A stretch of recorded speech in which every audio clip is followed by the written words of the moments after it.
एक बार फिर से आप सभी का बहुत बहुत स्वागत है परीक्षा वर्ल्ड के इस यूट्यूब चैनल में। दोस्तों, आज हम हिस्ट्री का एक और इम्पॉर्टेंट टॉपिक यहाँ पे कवर करने वाले हैं। इस टॉपिक का नाम है ब्रिटिश राज का सामाजिक आर्थिक प्रभाव। हमारे देश के ऊपर ब्रिटिश राज का क्या सामाजिक आर्थिक प्रभाव पड़ा था, उसके बारे में जो भी इम्पॉर्टेंट एमसीक्यूज बन सकते हैं, जो आपके पीईटी 2022 की परीक्षा के लिए महत्वपूर्ण हो सकते हैं, उनको आज यहाँ पे डिस्कस करने वाले हैं। आज के वीडियो के साथ ही लगभग आपका 95% जो टॉपिक है और हिस्ट्री पीईटी का वह कंप्लीट हो जाएगा। तो पूरी प्लेलिस्ट बना दी गई है हिस्ट्री की। उस प्लेलिस्ट को अगर आप फॉलो कर लेते हैं तो कंप्लीट आपका 10 नंबर तैयार हो जाएगा हिस्ट्री का। तो आज हमारा लगभग यह लास्ट ही वीडियो है। तो चलिए वीडियो को शुरू करते हैं। वीडियो को स्टार्ट करने से पहले एक सूचना आपके लिए, अभी तक जितनी भी क्लासेस पीईटी 2022 के लिए ली गई हैं उनका अगर आपको पीडीएफ चाहिए होगा तो इस नंबर पे आप व्हाट्सएप कर दीजिएगा। ये सारे जो कंटेंट यहाँ पे लिखे गए हैं ये कंटेंट आपको प्रोवाइड करवा दिए जाएंगे। ये सभी आपकी पेड पीडीएफ हैं, तो अगर आपको पीडीएफ की ज़रूरत होगी तो इस नंबर पे आप व्हाट्सएप कर दीजिएगा। तो चलिए वीडियो को स्टार्ट करते हैं। पहला प्रश्न आपके सामने है, यह जो शब्द आपके सामने लिखा गया है इम्पीरियल प्रेफरेंस का प्रयोग किस लिए किया जाता था। आपसे पूछा जा रहा है कि ब्रिटिश काल में और इम्पीरियल प्रेफरेंस शब्द का जो प्रयोग है किस उद्देश्य के लिए किया जाता था। काफ़ी ज़्यादा महत्वपूर्ण प्रश्न है। तो इस प्रश्न का राइट आंसर आपका क्या हो जाएगा? भारत में ब्रिटिश आयातों पर दी गई जो विशेष रियायतें होती थी उन्हीं के लिए जो है इम्पीरियल प्रेफरेंस शब्द का प्रयोग किया जाता था। तो आप इसे याद रखिएगा, यानी कि ब्रिटेन से जो भी वस्तुएं भारत में आती थी, मंगाई जाती थी, उन पर जो है टैक्स की छूट रहा करती थी। तो इसी के लिए यह जो शब्द है इम्पीरियल प्रेफरेंस का प्रयोग किया जाता था। तो इसके बारे में आपको याद रखना है, यानी कि ब्रिटेन से जो भी वस्तुएं आयात की जाती थी, मंगाई जाती थी, या जो भी वस्तुएं व्यापार के उद्देश्य से भारत में लाई जाती थी, उन पर जो है एकदम मान के चलिए 100% कर मुक्त वह चीज़ें हुआ करती थी, क्योंकि ये जो वस्तुएं थी ब्रिटेन से आती थी। इसी कारण से इनको इम्पीरियल प्रेफरेंस भी दिया जाता था। तो ये जो इम्पीरियल प्रेफरेंस शब्द है, विशेष जो रियायतें दी जाती थी ब्रिटिश आयात के ऊपर, उसी से रिलेटेड था। तो ऑप्शन आपका जो ए वाला यहाँ पे है बिल्कुल सही हो जाएगा। अगला प्रश्न आपके सामने है, ब्रिटिश शासन के दौरान भारत में उद्योगों का कोई स्वतंत्र विकास नहीं हुआ, इसका कारण क्या था? ब्रिटिश राज के दौरान भारत में जो उद्योग थे, जो उद्योग धंधे थे, इनका कोई स्वतंत्र विकास नहीं हो पाया था। इसका मेन रीजन आपसे पूछा जा रहा है क्या था। तो इसमें जो है इसका मेन रीजन क्या था कि उस समय जो है भारत में भारी उद्योगों का अभाव हुआ करता था, यानी कि ऑप्शन आपका ए यहाँ पे बिल्कुल सही है। भारी उद्योगों के अभाव के कारण जो है उद्योगों का जो है स्वतंत्र विकास भारत में नहीं हो पाया। तो इसके बारे में आपको याद रखना, ऑप्शन आपका ए यहाँ पे बिल्कुल सही हो जाएगा। अगला प्रश्न आपके सामने है, ब्रिटिश इंडिया एक्ट ने मतलब ब्रिटिश ईस्ट इंडिया कंपनी ने चाय के व्यापारिक अधिकार को किस वर्ष में खो दिया था? आपसे पूछा जा रहा है चाय का जो व्यापारिक अधिकार था यह किस समय ब्रिटिश ईस्ट इंडिया कंपनी ने खो दिया था। तो आपको पता होगा चाय के ऊपर एकाधिकार हुआ करता था ईस्ट इंडिया कंपनी का। तो इस एकाधिकार को पूरी तरह से समाप्त कर दिया गया 1833 के चार्टर अधिनियम के तहत। तो 1833 का जो चार्टर एक्ट था, इसी के तहत जो है ब्रिटिश ईस्ट इंडिया कंपनी के चाय के व्यापारिक एकाधिकार को समाप्त कर दिया गया। यहाँ पे एकाधिकार लिख लीजिएगा। तो व्यापारिक एकाधिकार को समाप्त कर दिया गया था 1833 के चार्टर एक्ट के तहत। तो काफ़ी ज़्यादा महत्वपूर्ण प्रश्न है, इसके बारे में आपको याद रखना है। इसके बाद अगला प्रश्न आपके सामने दिया गया है, भारत में सर्वप्रथम रेल सेवा प्रारंभ की गई थी, और मतलब रेलवे सेवा किसने प्रारंभ की थी? आपसे पूछा जा रहा है किस कंपनी के द्वारा। तो इसमें से ग्रेट इंडियन पेनिनसुलर जो रेलवे था, इसी के द्वारा जो है भारत में सर्वप्रथम बार रेलवे सेवा को शुरू किया गया था। तो आप इसे याद देखिएगा, ग्रेट इंडियन पेनिनसुलर रेलवे के द्वारा जो है सर्वप्रथम बार रेल सेवा की शुरुआत की गई थी भारत में। तो आप याद रखिएगा। भारत में प्रथम रेलवे लाइन किस ब्रिटिश गवर्नर के समय बिछाई गई थी? भारत में जो रेलवे लाइन थी यह सर्वप्रथम बार किस ब्रिटिश गवर्नर के समय में बिछाई गई थी? तो राइट आंसर आपका क्या हो जाएगा? तो राइट आंसर आपका हो जाएगा लॉर्ड डलहौजी, यानी कि ऑप्शन आपका ए यहाँ पे बिल्कुल सही है, डलहौजी के समय काल में। अगला प्रश्न है, निम्नलिखित में से किसके द्वारा वाराणसी में एक संस्कृत कॉलेज की स्थापना की गई थी? बनारस यानी कि वाराणसी में एक संस्कृत कॉलेज की जो स्थापना है निम्नलिखित में से किसके द्वारा की गई थी? काफ़ी ज़्यादा महत्वपूर्ण प्रश्न आपके एग्जाम के लिए है। तो वाराणसी में एक संस्कृत कॉलेज की जो स्थापना है यह किसने की थी? तो इस संस्कृत कॉलेज की स्थापना की गई थी जोनाथन डंकन के द्वारा। तो ऑप्शन आपका ए यहाँ पे बिल्कुल सही हो जाएगा। जोनाथन डंकन के द्वारा जो है वाराणसी में एक संस्कृत कॉलेज की स्थापना की गई थी। तो ऑप्शन आपका जो ए है यहाँ पे बिल्कुल सही हो जाएगा। तो यहाँ पे कुछ इम्पॉर्टेंट फैक्ट्स मैंने लिखे हुए हैं जिनको आप देख सकते हैं। तो यहाँ पे आप देख पा रहे हैं 1781 में वॉरेन हेस्टिंग्स ने कोलकाता में मदरसा की स्थापना की थी। काफ़ी ज़्यादा महत्वपूर्ण पॉइंट है, आप इसे नोट डाउन कर लीजिएगा। 1781 में वॉरेन हेस्टिंग्स के द्वारा कोलकाता में मदरसा की स्थापना की गई थी। फिर 1791 में हिंदू कानून एवं दर्शन के अध्ययन के लिए जोनाथन डंकन ने वाराणसी में एक संस्कृत कॉलेज की स्थापना की।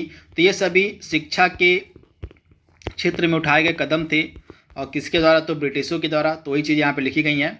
इसके बाद 1833 में 13 का जो चार्टर अधिनियम था, चार्टर एक्ट था, इसमें जो है भारतीय शिक्षा पर प्रतिवर्ष 1 लाख रुपए खर्च करने का प्रस्ताव लाया गया था। तो इसके बारे में मैंने आपको बताया था, जो विधायी संशोधन हम पढ़ा रहे थे, मैंने पढ़ाया था, उसमें हमने इस एक्ट के बारे में बात की थी। तो 1813 का जो चार्टर एक्ट था, चार्टर अधिनियम था, इसमें भारतीय शिक्षा पर प्रतिवर्ष 1 लाख रुपए खर्च करने की बात कही गई थी। अब यह 1 लाख रुपए खर्च हुआ था कि नहीं हुआ था, इसका कोई डेटा हमारे पास उपलब्ध नहीं है। तो बस इतना ही आप याद रखिएगा कि 1 लाख रुपए खर्च करने की बात ब्रिटिशों ने करी थी इस अधिनियम में, इस एक्ट में 1813 के। फिर इसके बाद 1835 में लॉर्ड मैकाले ने अपने प्रसिद्ध आलोक पत्र में अंग्रेजी माध्यम से शिक्षा प्रदान करने की अनुशंसा की तथा सरकार ने इस पर कार्रवाई करते हुए 1835 में अंग्रेजी को शिक्षा का माध्यम बनाया। तो ये सारे इंपॉर्टेंट फैक्ट आपको याद रखने हैं। यहाँ पे सरकार से मतलब किसका है? ब्रिटिश गवर्नमेंट से मतलब यहाँ पे है। अगला प्रश्न आपके सामने है, निम्नलिखित में से किसे भारतीय शिक्षा का मैग्ना कार्टा कहा जाता है? इसमें से किसे जो है भारतीय शिक्षा का मैग्ना कार्टा कहा जाता है, आपसे पूछा जा रहा है। तो राइट आंसर आपका क्या हो जाएगा? Option C, Charles Wood dispatch, जो आपका आया था 1854 में। वर्ष भी आप साथ में याद रखिएगा। 1854 का जो चार्ल्स वुड डिस्पैच था, इसी को भारतीय शिक्षा का मैग्ना कार्टा कहा जाता है। तो ऑप्शन आपका सी यहाँ पे बिल्कुल सही हो जाएगा, आप इसे याद रखिएगा। तो ऑप्शन सी आप याद रखिएगा। तथा इसने रिकमेंडेशन क्या दिया था? तो इसने जो है प्राथमिक स्तर पर, माध्यमिक स्तर पर और उच्च विद्यालयों की स्थापना का सुझाव दिया था और इस चार्ल्स वुड डिस्पैच ने। तथा इसने जो है महिला शिक्षा को भी प्रोत्साहन दिया था चार्ल्स वुड डिस्पैच ने। तो ऑप्शन आपका सी यहाँ पे बिल्कुल सही है। इसके बाद हंटर कमीशन का गठन कब किया गया था, आप याद रखिएगा। हंटर कमीशन का गठन 1882 में किया गया था। प्राथमिक और माध्यमिक शिक्षा से संबंधित आपका हंटर कमीशन, जिसका गठन किया गया था 1882 में। ये सभी शिक्षा से रिलेटेड आयोग हैं, तो आप याद रखिएगा। हंटर कमीशन 1882 में, इसका उद्देश्य क्या था? प्राथमिक और माध्यमिक शिक्षा से संबंधित सुझाव देना। इसके बाद रेले कमीशन का संबंध किससे है? तो इसका गठन 1902 में किया गया था आपके रेले कमीशन का, और विश्वविद्यालयों की शिक्षा से संबंधित यह आयोग था। तो इसके बारे में आप याद रखिएगा। इसके बाद चार्ल्स वुड डिस्पैच आपका 1854 में आया था, जिसको हम भारतीय शिक्षा का मैग्ना कार्टा कहते हैं। इसके बाद सैडलर आयोग आपका कब आया था? तो सैडलर आयोग 1917 से लेकर 1919 के मध्य था। सैडलर आयोग 1917 से लेकर 1919 के मध्य आपका सैडलर आयोग था। तो इसके बारे में आप याद रखिएगा। तथा यह भी आपका विश्वविद्यालय से ही संबंधित था, सैडलर आयोग। तथा जो सैडलर आयोग था, इसमें दो भारतीय सदस्य भी शामिल थे, और एक थे आपके आशुतोष मुखर्जी और दूसरे थे जियाउद्दीन अहमद। तो इनके बारे में आप याद रखिएगा। अगला प्रश्न आपके सामने है, निम्नलिखित में से कौन सा एक भारत में ब्रिटिश उपनिवेश शासन का परिणाम नहीं था? तो इसमें आपको बताना है कि ब्रिटिश उपनिवेश के कारण इसमें से क्या चीज़ नहीं हुई थी, आपसे पूछा जा रहा है। तो भारत में ब्रिटिश उपनिवेश से क्या हुआ था, सबसे पहले आइए जान लेते हैं। तो भारतीय कृषि का लगभग विनाश हो चुका था, भारतीय उद्योगों का विनाश हो चुका था, भारतीय व्यापार का विनाश हो चुका था ब्रिटिश उपनिवेश से, लेकिन भारतीय सामंतवाद का विनाश इससे नहीं हुआ था। तो ऑप्शन आपका डी यहाँ पे बिल्कुल सही हो जाएगा। ब्रिटिश उपनिवेश से जो है भारतीय सामंतवाद का विनाश नहीं हुआ था। तो ऑप्शन आपका डी यहाँ पे बिल्कुल सही हो जाएगा। इकोनॉमिक हिस्ट्री ऑफ इंडिया के लेखक यहाँ पे पूछे जा रहे हैं, कौन है? इकोनॉमिक हिस्ट्री ऑफ इंडिया के लेखक। तो राइट आंसर आपका क्या हो जाएगा? इकोनॉमिक हिस्ट्री ऑफ इंडिया के लेखक आपके हो जाएंगे रमेश चंद्र दत्त। इनके बारे में आप याद देखिएगा, रमेश चंद्र दत्त जो हैं the economic history of India पुस्तक के लेखक थे। तो ऑप्शन आपका बी यहाँ पे बिल्कुल सही है। भारत में इस्पात का उत्पादन जो है सर्वप्रथम बार कब आरंभ किया गया था? सर्वप्रथम बार जो है भारत में इस्पात का जो उत्पादन है कब प्रारंभ किया गया था?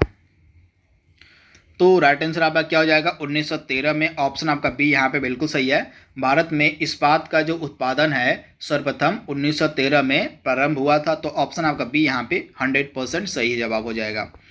अगला प्रश्न आपके सामने है, ब्रिटिश नागरिकों को सर्वप्रथम बार किस वर्ष में भूमि खरीदने एवं बसने की अनुमति मिली थी?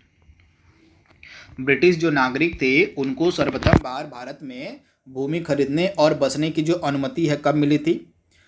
तो 1833 में। ऑप्शन आपका जो बी है यहाँ पे बिल्कुल सही हो जाएगा, 1833 ईस्वी में। और रेल विभाग के लिए जो है पृथक रूप से रेलवे बजट कब प्रारंभ किया गया था?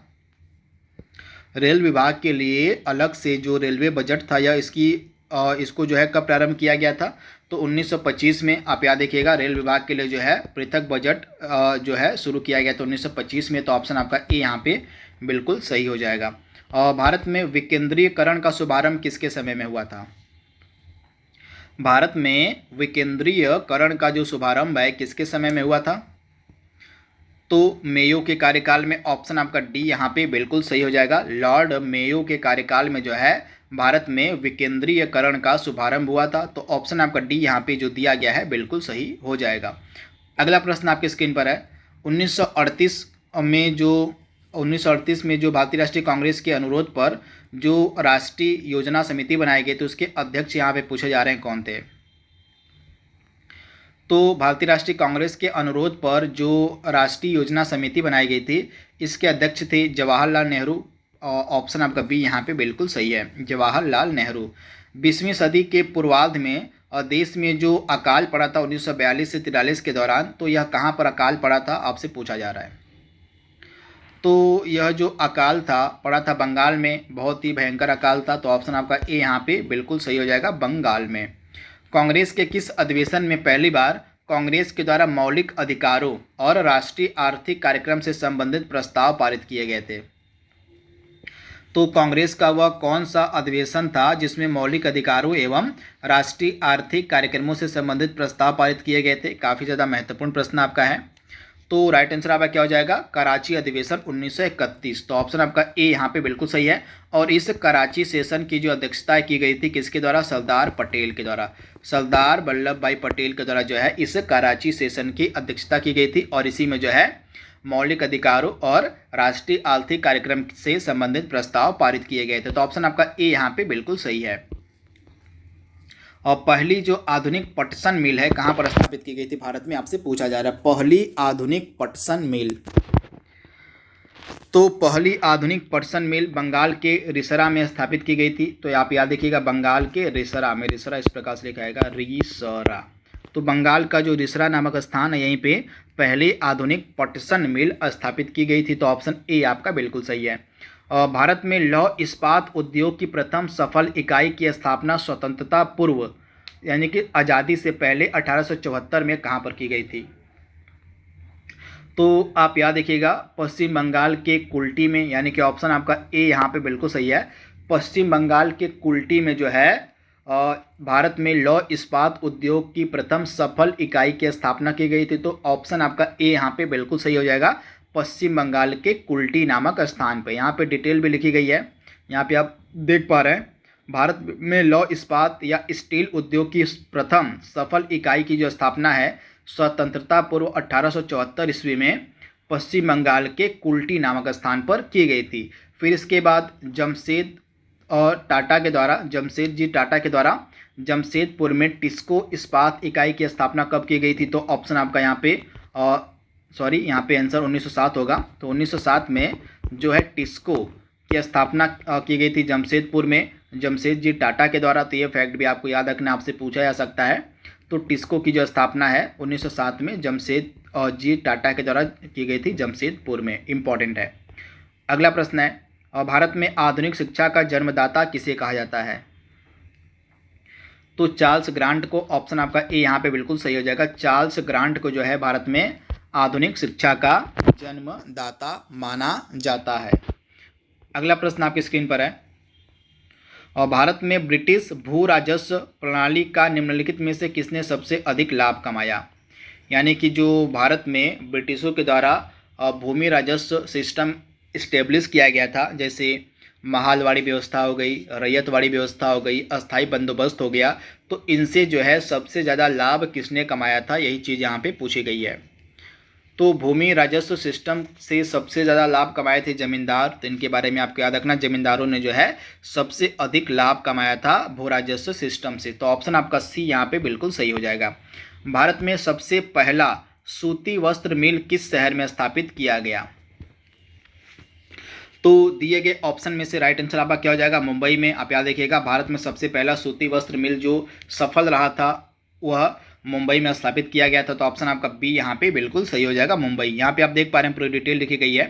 और सूती वस्त्र उद्योग की जो उत्पत्ति है 1818 ईस्वी से हुई है, जब पहली बार सूती कपड़ा मिल कलकत्ता के पास फोर्ट ग्लस्टर नामक स्थान में शुरू की गई थी, परंतु यह सूती कपड़ा जो मिल थी यह असफल रही थी। तो इसके बाद दोबारा से 1854 में जो है भारत की पहली जो सूती कपड़ा मिल थी वह स्थापित की जाती है बॉम्बे स्पिनिंग एंड वीविंग के द्वारा। जो स्थानीय उद्यमी थे कावसजी डाबर ने इसको स्थापित किया था बॉम्बे में। तो इसके बारे में आप याद देखिएगा, यानी कि भारत में पहली जो आधुनिक सूती कपड़ा मिल थी इसकी स्थापना कावसजी डाबर के द्वारा कहाँ पर की गई थी? तो बॉम्बे में, यानी कि मुंबई में की गई थी 1854 में। इससे पहले भी एक मिल स्थापित हो चुकी थी कलकत्ता के फोर्ट ग्लास्टर में, परंतु वह असफल रही थी। तो ये सारे फैक्ट आपको याद रखने हैं, इसका आप स्क्रीनशॉट ले सकते हैं। अगला प्रश्न आपके सामने है, 1853 में लॉर्ड डलहौजी ने जो टेलीग्राफ लाइन शुरू की थी वह किसके बीच थी? टेलीग्राफ लाइन, जो पहली टेलीग्राफ लाइन थी जो डलहौजी के द्वारा शुरू की गई थी 1853 में, किन दो स्थानों के मध्य शुरू की गई थी? तो कलकत्ता और आगरा के मध्य। तो ऑप्शन आपका डी यहाँ पे बिल्कुल सही हो जाएगा, कलकत्ता और आगरा के मध्य।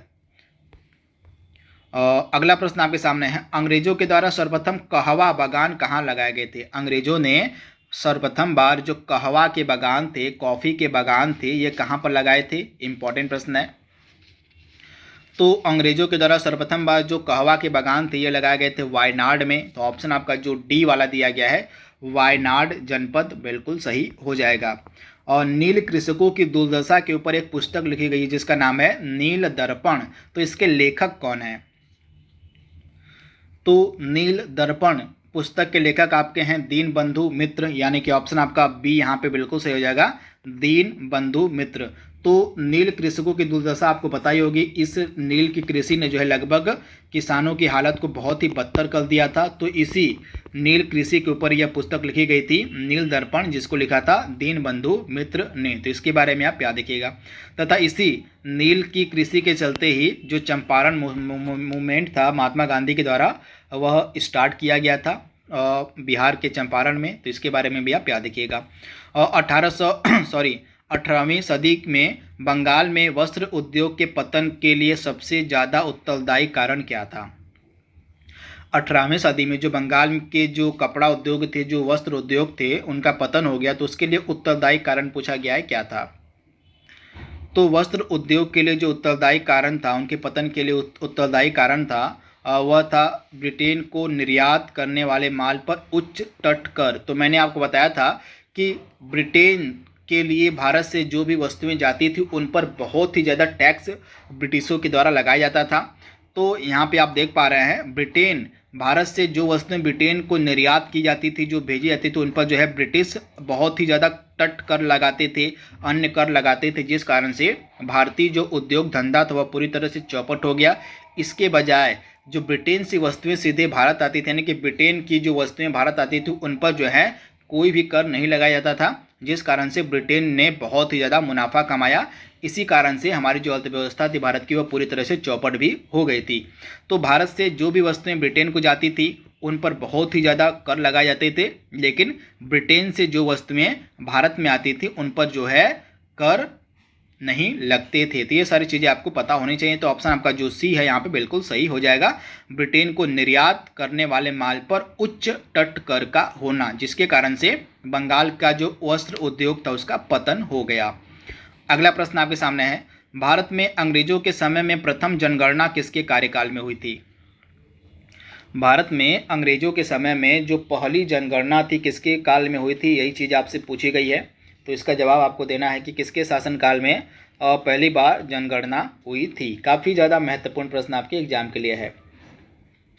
तो राइट आंसर आपका क्या हो जाएगा? भारत में सर्वप्रथम बार जो जनगणना थी यह किसके शासनकाल में हुई थी? तो लॉर्ड मेयो के शासनकाल में। राइट आंसर आपका क्या हो जाएगा? ऑप्शन आपका जो सी है बिल्कुल सही हो जाएगा। लॉर्ड मेयो के शासनकाल में प्रथम बार जनगणना हुई थी।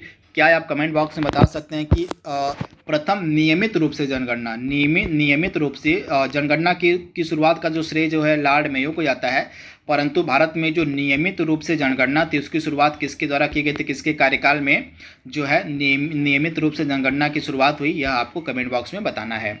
और भारत में प्रथम रेल लाइन का निर्माण जो है 1853 ईस्वी में किन नगरों के बीच हुआ था? तो मुंबई से थाने के बीच जो है रेल लाइन बिछाई गई थी। ऑप्शन आपका जो बी यहाँ पे बिल्कुल सही जगह, मुंबई से थाने के बीच में 1853 में।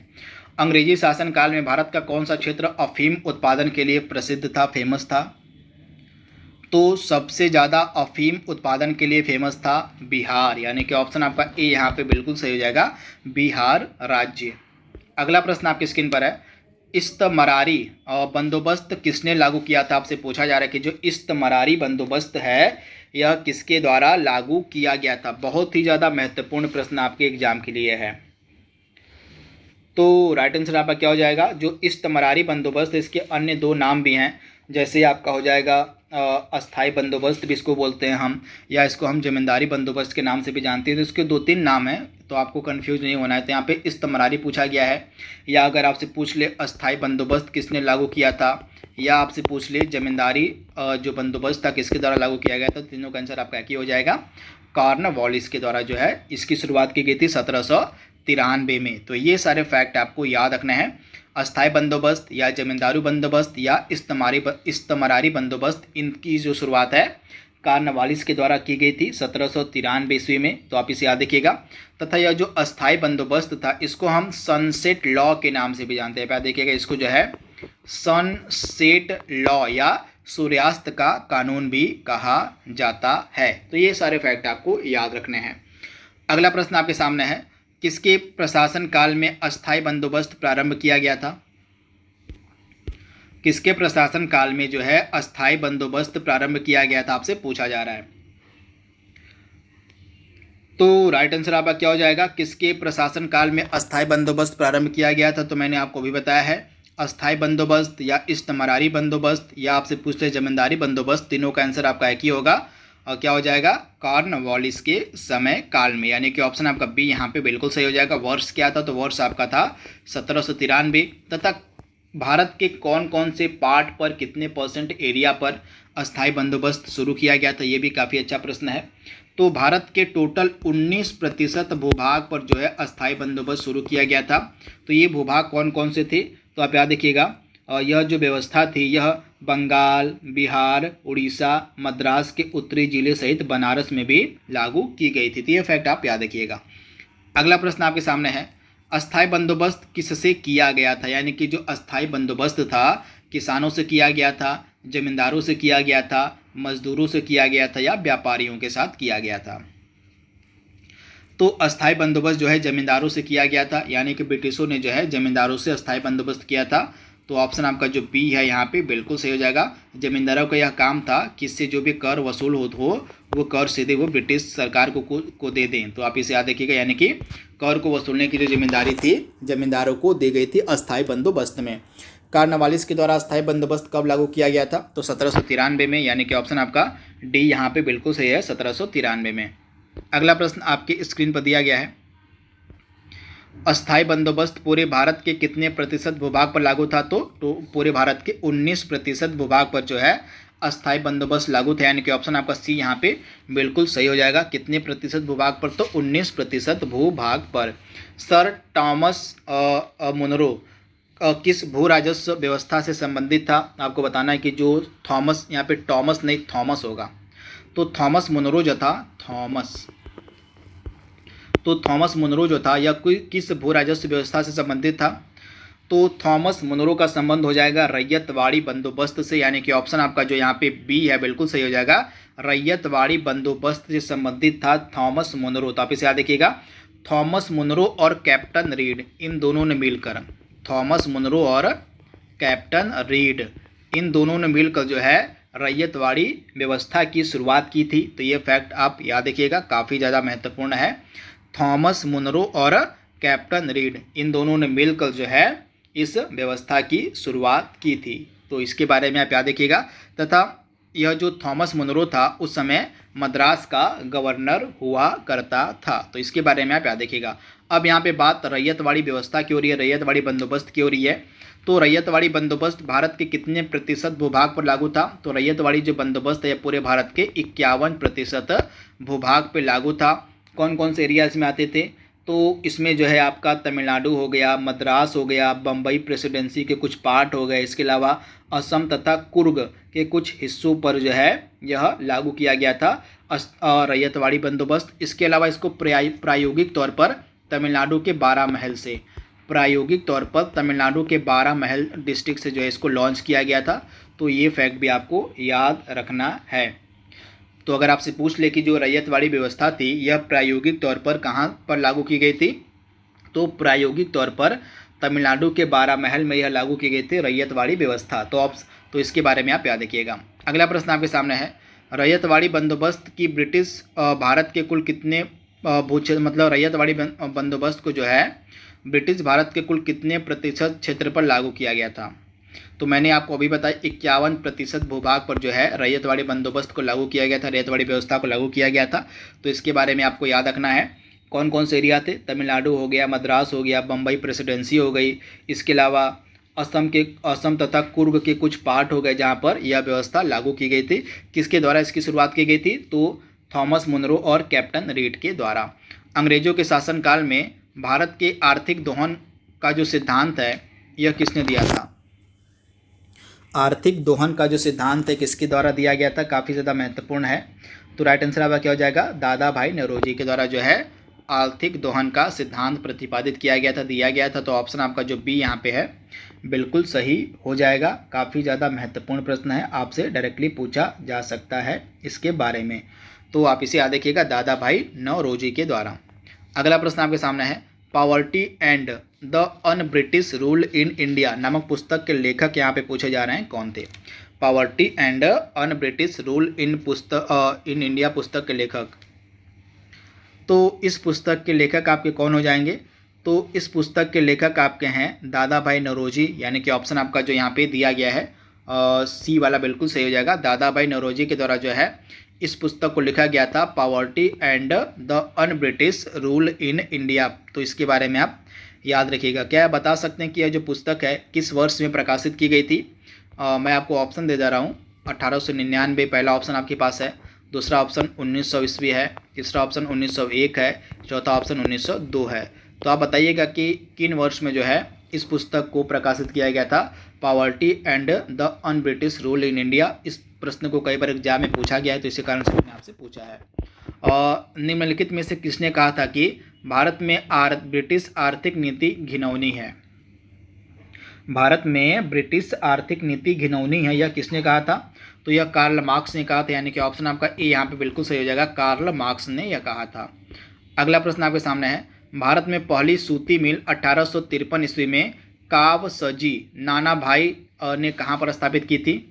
काफ़ी ज़्यादा महत्वपूर्ण प्रश्न है। भारत में जो पहली सूती मिल थी यह कावसजी नाना भाई के द्वारा कहाँ पर स्थापित की गई थी 1853 में? तो राइट आंसर आपका क्या हो जाएगा? मुंबई में, यानी कि ऑप्शन आपका जो बी है यहाँ पे बिल्कुल सही हो जाएगा, मुंबई में। यहाँ पे 1853 नहीं होगा, 1854 में स्थापित की गई थी, 1854 में। थोड़ा सा प्रिंटिंग मिस्टेक है, टाइपिंग मिस्टेक है। तो 1854 में जो है कावसजी नानाभाई, इनका पूरा नाम था डाबर के नाम से भी इनको जानता था, कावसजी नानाभाई डाबर। तो इन्हीं के द्वारा जो है प्रथम आधुनिक कारखाना जो सूती मिल थी वह स्थापित की गई थी मुंबई में। तो ऑप्शन आपका बी यहाँ पे बिल्कुल सही है। भारत में पहली जूट मिल जो है 1855 में कहाँ पर स्थापित की गई थी? पहली जूट मिल, तो भारत में पहली जूट मिल जो है कहाँ पर स्थापित की गई थी? तो बंगाल के रिसरा में, जैसा कि मैंने आपको बताया, बंगाल के रिसरा नामक स्थान पर, रिसरा नामक स्थान पर यह स्थापित की गई थी। तो इसके बारे में आप याद रखिएगा। इसके बाद अगला प्रश्न आपके सामने है, निम्नलिखित में से किस चार्टर एक्ट ने ब्रिटिश नागरिकों को भारत से व्यापार करने की छूट प्रदान की थी? इसमें से आपको बताना है कि वह कौन सा चार्टर एक्ट था जिसने जो है ब्रिटिश नागरिकों को भारत से व्यापार करने की छूट प्रदान की थी। आपको उस चार्टर एक्ट का, चार्टर अधिनियम का नाम बताना है। काफ़ी ज़्यादा महत्वपूर्ण यह प्रश्न है। तो ब्रिटिश नागरिकों को जो है भारत से व्यापार करने की जो छूट है यह 1813 के चार्टर एक्ट से मिली थी। तो ऑप्शन आपका ए यहाँ पे बिल्कुल सही हो जाएगा। आप इसे याद रखिएगा। इससे पहले जो है भारत में केवल व्यापार कौन कर सकता था? ब्रिटिश ईस्ट इंडिया कंपनी ही कर सकती थी। ब्रिटिश ईस्ट इंडिया कंपनी ही कर सकती थी, परंतु 1813 का जो चार्टर एक्ट था, इस 1813 के चार्टर एक्ट के तहत भारतीय व्यापार के ऊपर जो कंपनी का एकाधिकार था उसको समाप्त कर दिया गया। अब यह अधिकार ब्रिटिश नागरिकों को भी दे दिया गया कि जो ब्रिटिश नागरिक हैं वह भी भारत से व्यापार कर सकते हैं। इस अधिनियम के तहत 1813 के अधिनियम के तहत चीन के साथ जो व्यापार, चीन के पर जो एकाधिकार था व्यापार का ब्रिटिश ईस्ट इंडिया कंपनी का, उसको सुरक्षित रखा गया। लेकिन आने वाला आगे का जो अधिनियम था 1833 के अधिनियम में चीन, आपका जो चीन के साथ व्यापार का एकाधिकार था और उसको भी समाप्त कर दिया गया 1833 के चार्टर अधिनियम के तहत। तो इसके बारे में आपको याद रखना है कि 1833 का जो आगे का चार्टर एक्ट आएगा उसके अंतर्गत कंपनी का, यानी कि ब्रिटिश ईस्ट इंडिया कंपनी का जो व्यापारिक एकाधिकार था उसको पूरी तरह से समाप्त कर दिया गया। तो इसके बारे में आप याद रखिएगा। तो इस प्रश्न का राइट आंसर आपका क्या हो जाएगा? 1813 का चार्टर एक्ट। तो इसके बारे में आप याद रखिएगा, इसने जो है ब्रिटिश नागरिकों को भारत से व्यापार करने की छूट प्रदान की। केवल जो ब्रिटिश ईस्ट इंडिया कंपनी थी उसको जो है चीन के साथ व्यापार और चाय के व्यापार पर एकाधिकार को सुरक्षित रखा गया था। बाकी जितने भी एकाधिकार थे उसको समाप्त कर दिया गया था, सिवाय चीन के साथ व्यापार और चाय के साथ व्यापार को। तो इसके बारे में आप याद रखिएगा। ब्रिटिश काल में जो है भारत में निम्नलिखित में से किस भू राजस्व व्यवस्था को नहीं अपनाया गया था? तो इसमें से दहसाला व्यवस्था को नहीं अपनाया गया था, बाकी ये तीनों जो व्यवस्थाएं थी वो अपनाई गई थी। तो ऑप्शन आपका डी यहाँ पे बिल्कुल सही है, दहसाला व्यवस्था को नहीं अपनाया गया था। तो इस तरह से जो भी इम्पोर्टेंट प्रश्न आपके बन सकते थे इस टॉपिक से जुड़े हुए, उनको हमने यहाँ पे कंप्लीट कर लिया है। आई होप यह वीडियो आपको पसंद आएगा, आपके आने वाले एग्जाम के लिए फ़ायदेमंद होगा। तो इसी उम्मीद के साथ इस वीडियो को यहीं पर रोकते हैं। तब तक के लिए thank you, thanks for watching, thank you.